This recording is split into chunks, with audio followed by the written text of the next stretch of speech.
si ça fait 15 piges qu'il est dans cette sélection et que c'est dommage parce que ça montre qu'il y a des largesses, qu'il y a des difficultés à avoir des vrais défenseurs. Ça veut dire un roulement des défenseurs, parce que quand tu vois qu'Aïssa Mendy, c'est ton défenseur depuis la Coupe d'Afrique des Nations 2006, frérot, 2007 ou 2008, hein, c'est ton Aïssa Mendy, c'est ton défenseur titulaire indiscutable dans la sélection, dans la charnière de l'Algérie, depuis, je crois qu'il était à droite à un moment donné. Il jouait à droite, après il s'est rebasculé dans l'axe.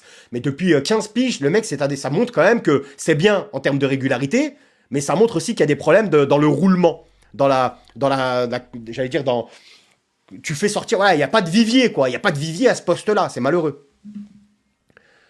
Euh, Petkovic doit démissionner. Alors, Petkovic doit démissionner, je dirais pas ça. Maintenant, Petkovic, et ça il faut le dire, il prend 130 000 euros par mois. Quand un mec comme, voilà, moi par exemple, je crois, j'ai fait une vidéo là-dessus, là. Donc à un moment donné, Petkovic, il prend 130 000 euros par mois pour ce genre de prestations. Et franchement, je vais vous dire quelque chose, mais vraiment du fond du cœur. Je vais vous dire, et je ne sais pas si vous êtes d'accord avec moi ou pas. Mais dans ces quarts de finale, je crois que l'Algérie fait partie des nations les plus faibles, footballistiquement parlant. Franchement. En tout cas, c'est mon avis. C'est mon avis. Hein.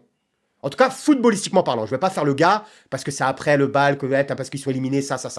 Mais je crois qu'en fait, en lien avec toutes les nations, le Mali, c'est autre chose. Parce que le Mali, c'est combattu. C'est un autre délire. Le Mali, c'est un autre délire. Mais j'ai l'impression, l'Algérie est en construction. C'est possible, oui, mais c'est d'accord. Mais ils ont les qualités, mais il n'y a pas de problème. Mais malheureusement, pourquoi on n'a pas... Parce qu'on parle de Petkovic. C'est pour ça que j'ai orienté ça vers ça.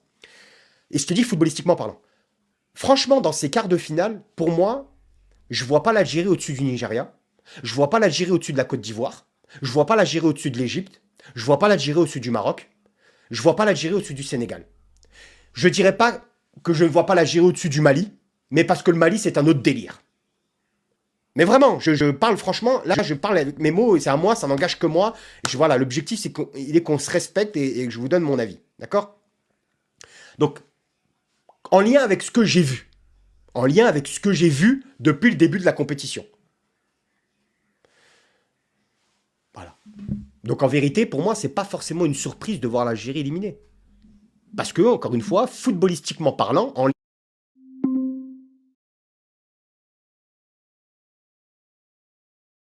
de jeu de l'Algérie, je vous ai répondu